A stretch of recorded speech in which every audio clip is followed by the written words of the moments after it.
Next, we get into the specialty moves. There are 3 specialty moves in chess. My name is Tim Mobley with How to Checkmate with the King, Bishop, and Knight, and so much more. And we like to begin at the beginning. So, specialty move number 1 is pawn promotion. So what that means is, see this pawn? If it goes all the way up and it makes it to the other side of the board, it can turn into one of 4 things. It can turn into a rook, a knight, a bishop, or a queen. It cannot remain a pawn, and it can't turn into another king. So, usually, the person who gets a pawn promotion usually wants to promote it to a queen because that's the most powerful piece on the board. Anything less than that, a rook, a knight, or a bishop, is considered under promotion, which is sometimes strategically the best move, but only sometimes. All right, so this can turn into a rook, knight, bishop, and queen. If you have a queen already on the board, let's say right here, this, can you get another queen?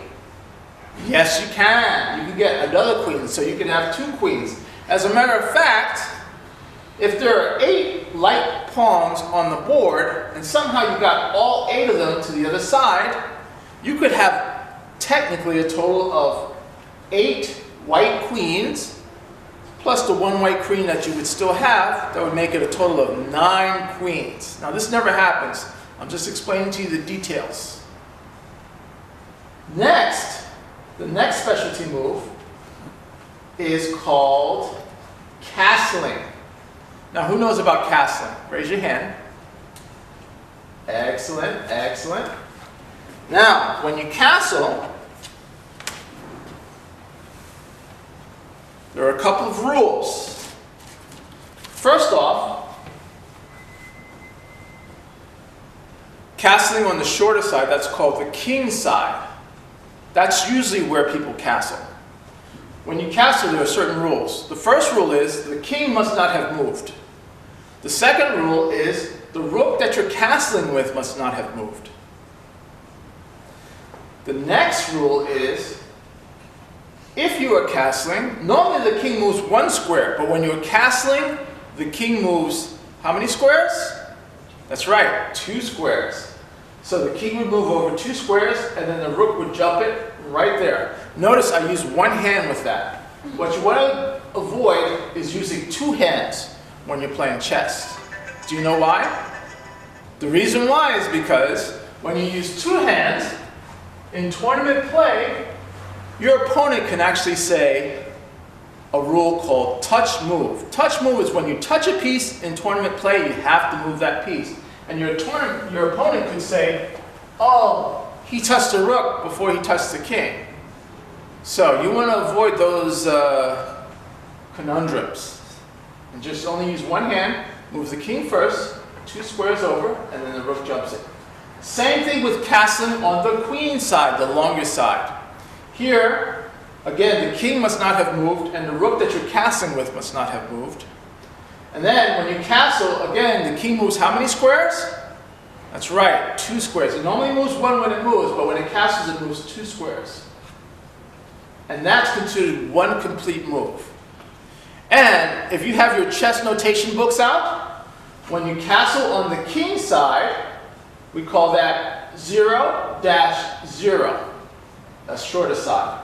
When you castle on the queen side, in chess notation, that's called 0-0-0. So that's how we would write that. Remember, this is a rook. It is not a castle. It looks like a castle, but we call it the rook. And this is called castling.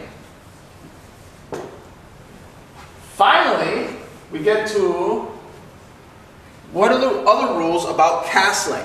Well, obviously if the king hasn't moved and the rook hasn't moved, then you can castle. If the king has moved, the If it's gone here and then come back here, you can no longer castle. Once it's moved to the game, you can no longer castle.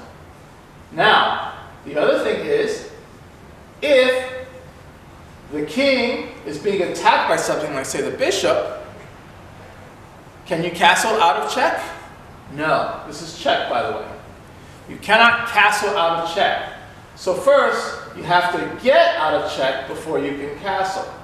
So the question is, how do we get out of check? Well, here's one small example. Let's say this bishop moves here, and that's check. Now, you can get out of check by, say, moving here. That blocks the check, and then when this bishop moves here, you can either castle on the king side or the queen side. Remember, the king always moves 2 squares over, whether it castles on the king side or the queen side. You cannot castle through check. So if this bishop moves here, you cannot castle through this attacking square. You can still castle on the king side, though, because nothing's attacking those squares there. So you cannot castle into check. I mean, you cannot castle when you're in check. You cannot castle through check. And you also cannot castle into check. So this king obviously can't come here because that's putting itself in check. That makes it an illegal move. But you can still castle on this side. Now, the other thing is, when you do castle, and this is very important, what if this bishop is here? Now, this bishop's attacking this rook. And this bishop's also attacking the square that the rook would go through when it castles. The question is, can you castle on either side? Or can you castle on both sides? The answer is, you can castle on both sides. Because even though this rook's being attacked, it's all about the king and the king's safety. As long as the king is safe, you can castle. Over here, same thing. The bishop's attacking this square that the rook is going to go through, but as long as the king is safe, you can castle. And finally, we're going to get to our last specialty move. The 2 specialty moves we've gone over before are pawn promotion, when it becomes a queen, when it reaches the other side, or when it under-promotes to a rook, a knight, or a bishop. We've just gone over castling, and now we're going to go over en-passant. En-passant is probably the hardest of the 3. So, I'm going to do this in story form. Story form! Yes. Years ago, when chess was first being invented, it used to be that the pawns could only move 1 square forward at a time. So, what that meant was, even in the beginning, this pawn could move 1 square, this pawn would move 1 square, this pawn would move 1 square, this pawn would move 1 square. That's for effect, my yawning. And then finally we get to some action. Boom. Well, the Italians said, oh, that is so boring. So they came up with this new idea. They said, let's make it so that in the beginning, each of these pawns can move either 1 square or 2 squares in the beginning. And then after that, they can move 1 square only. So this pawn moved 2 squares, and this pawn moved 2 squares, and we got some action right away. And everyone said, yay, this is exciting. But there was one problem. The problem was, this pawn moved 2 squares, and then let's say this pawn moved 2 squares, and then this pawn moved 1 square, and instead of this pawn moving 1 square where it could be taken, this pawn would move 2 squares, bypassing that capture square. And the French said, mon Dieu, no fair! And they came up with this new idea. They said, instead of this pawn just being able to come here, they said, let's give white the option of capturing it. So if this pawn moved here, this pawn could take it. But en-passant is where if this pawn moves here, and bypasses that capture square, this pawn could take it as though it moved just 1. Is that tricky or what? Let's explain that again.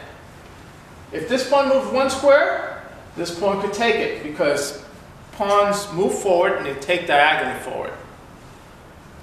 But if this pawn moved 2 squares, bypassing that capture square, this pawn could take it as though it moved just 1, as long as it happens immediately after the black pawn moved here.